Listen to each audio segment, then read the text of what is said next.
रूस यूक्रेन युद्ध पर दो बड़े अपडेट आ रहे हैं। एक तो रूस ने साफ कर दिया है कि यूक्रेन में सुरक्षा की गारंटी देने के लिए विदेशी सैनिकों की तैनाती की कोई स्थिति स्वीकार नहीं की जाएगी। लेकिन अगला और बड़ा अपडेट वो बहुत ज़्यादा इंपॉर्टेंट कि पुतिन ज़ेलेंस्की से मिलने और बात के लिए भी तैयार हो गए हैं।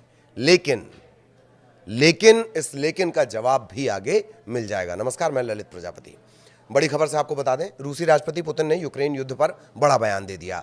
उन्होंने ज़ेलेंस्की से मिलने की इच्छा जताई है, लेकिन उन्होंने यूक्रेन के नेटो में शामिल होने का विरोध किया है और पश्चिमी देशों को युद्ध के लिए जिम्मेदार ठहराया है। ये बड़ा अपडेट इस लिहाज से भी है कि इससे पहले पुतिन ने इस तरह की बात कभी नहीं कही कि वो बातचीत करेंगे या कहाँ पर ये बातचीत होगी। वो तो अब यहाँ तक कहने लगे कि आइए मॉस्को में बैठकर बात करते हैं। लेकिन अब जब वो ये बात कह रहे हैं तो क्या ये माना जाए कि जो ये तकरीबन 3 साल से जो युद्ध चला आ रहा है ये ख़त्म हो जाएगा, जिसमें हज़ारों लोगों की जान दोनों तरफ से जा चुकी है? इन्हीं सारे सवालों का जवाब देने की कोशिश हम करेंगे। तो रूसी राष्ट्रपति व्लादिमीर पुतिन ने एक बार फिर कहा कि यूक्रेन युद्ध में रूस का इरादा क्षेत्रीय विस्तार का नहीं है, बल्कि लोगों के अधिकारों की रक्षा के लिए है। साथ ही उन्होंने कीव के नेटो में शामिल होने के प्रति अपने विरोध को भी दोहराया। वहीं यूक्रेन के राष्ट्रपति ज़ेलेंस्की से मुलाकात को लेकर भी उन्होंने बड़ी बात कह दी। उन्होंने कहा कि वो ज़ेलेंस्की से मिलने के लिए तैयार है। इससे पहले उन्होंने कभी ये नहीं कहा था और यही वजह है कि इसे बड़े बयान के तौर पर, बड़े अपडेट के तौर पर देखा जा रहा है। तो उन्होंने कहा है कि वो ज़ेलेंस्की से मिलने के लिए तैयार हैं, लेकिन क्या उनसे मिलने का कोई मतलब है, वो ये सवाल भी उठाते हैं। साथ ही कह रहे हैं कि अगर वो शांति के लिए मिलना चाहते हैं तो मॉस्को आए, मतलब वो जगह भी बता रहे हैं। अगर ज़ेलेंस्की शांति बहाली के लिए मिलना चाहते हैं तो वो मॉस्को आए। पुतिन ने कहा कि वो इस बात को मानते हैं कि हर देश को अपनी सुरक्षा गारंटी चुनने का अधिकार है, जिसमें यूक्रेन भी है। लेकिन उन्होंने जोर देकर कहा कि ये सिद्धांत रूस की सुरक्षा पर भी लागू होता है। यूक्रेन को अपनी सुरक्षा के बारे में चिंता करना चाहिए, लेकिन रूस भी तो अपनी सुरक्षा की चिंता करेगा। यानी अगर यूक्रेन नेटो की रट लगाए रहेगा तो रूस भी अपनी सुरक्षा को लेकर इसी तरह से आक्रामक रहेगा। पुतिन ने यह भी साफ कहा कि हम यूक्रेन के नाटो में शामिल होने के खिलाफ हैं और ये चेतावनी दी कि गठबंधन का पूर्व की ओर विस्तार रूसी हितों के लिए खतरा है। पुतिन ने यह भी कहा कि अगर सामान्य बुद्धि प्रबल हो तो वर्तमान अमेरिकी प्रशासन के समाधान के आह्वान को देखते हुए एक शांतिपूर्ण समाधान संभव है। मतलब अमेरिका जिस तरह से कोशिश कर रहा है, ट्रंप जिस तरह से कोशिश कर रहा है, उसको लेकर वो कह रहे हैं। फिर वो ये भी कह रहे हैं कि अन्यथा संघर्ष का समाधान सैन्य तरीके से करना होगा, यानी युद्ध जारी रहेगा। पुतिन ने यूक्रेन युद्ध के लिए पश्चिमी देशों को फिर जिम्मेदार ठहराया है, जो यूक्रेन को हथियार और आर्थिक मदद मुहैया करा रहे हैं। फ्रांस, जर्मनी, इटली आदि बार बार यूक्रेन की सुरक्षा गारंटी पर जोर दे रहे हैं, जिसमें यूक्रेन को नाटो देशों की तरह सुरक्षा देने का प्रावधान हो। अच्छा, ये बयान ऐसे समय में आया है जब युद्ध अपने तीसरे साल में एंट्री कर चुका है। तीसरे साल में एंट्री कर रहा है। अग्रिम मोर्चे लगभग ठप पड़े हुए हैं। दोनों पक्ष अंतर्राष्ट्रीय समर्थन हासिल करने के लिए अब कूटनीतिक प्रयास तेज कर रहे हैं। यूक्रेन नेटो सदस्यता और पश्चिमी सुरक्षा गारंटी के लिए दबाव बना रहा है, जबकि रूस का कहना है कि ऐसे कदम रेड लाइन पार कर सकते हैं। रेड लाइन पार करने की बात को सबसे गंभीर चेतावनी माना जा रहा है।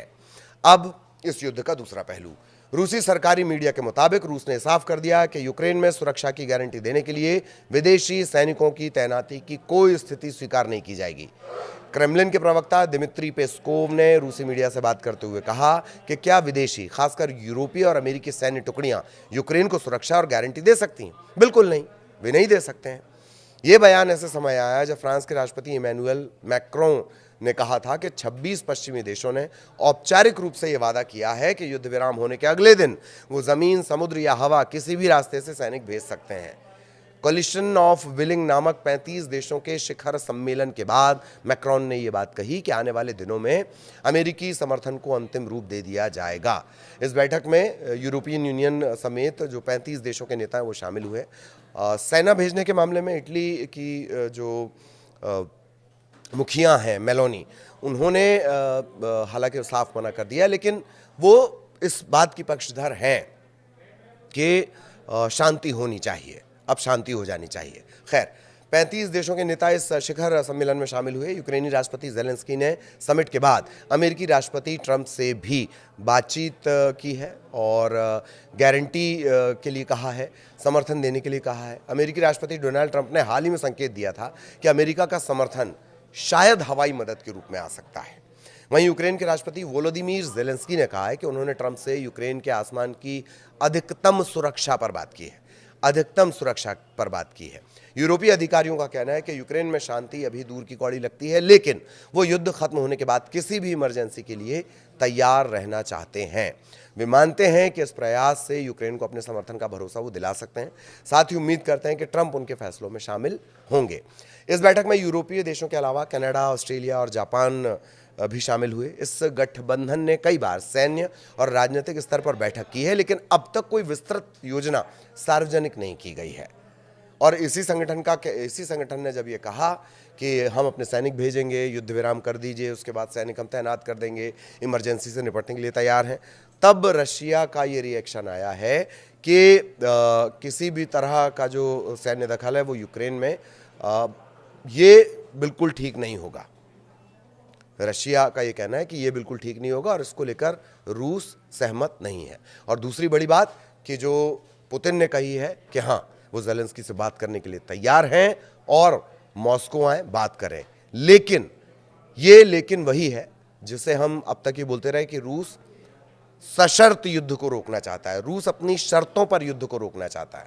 तो वो जो शब्द है, अब वो कहां तक आया है कि ज़ेलेंस्की आए, लेकिन इसके बाद जो रूस कह रहे हैं वो हमने आपको बताया कि नेटो का सदस्य आप नहीं बनेंगे, सैन्य दखल बर्दाश्त नहीं किया जाएगा। आगे भी इससे जुड़ा अपडेट आप तक पहुंचाएंगे। नमस्कार।